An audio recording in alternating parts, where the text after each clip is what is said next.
କାଣା ଆପଣ ଜାନିଛନ୍ ହନୁମାନ ଚାଲିସା ରଚନା କେଭେ ହେଇଥିଲା ଆର୍ କେନୁ ହେଇଥିଲା? ଦେଖୁନ୍ ହନୁମାନ ଚାଲିସାର ରଚନା କରିଥିଲେ ମହାନ କବି ତୁଳସୀ ଦାସ।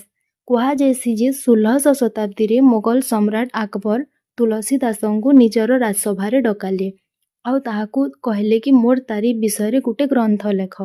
ହେଲେ ତୁଳସୀ ଦାସ ମୁହେଁ ମୁହେଁ ମନା କରିଦେଲେ।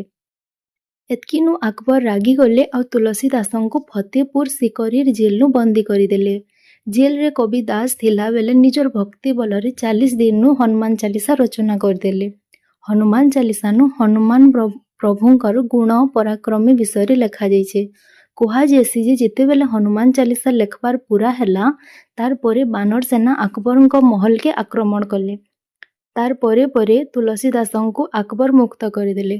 ହନୁମାନ ଚାଲିସା ପଢ଼ଲେ ସବୁ ସଂକଟ ଦୂର ହେଇଯାସି ଆଉ ଭକ୍ତଙ୍କୁ ଭଗବାନ ହନୁମାନଙ୍କର କୃପା ବି ମିଲସି।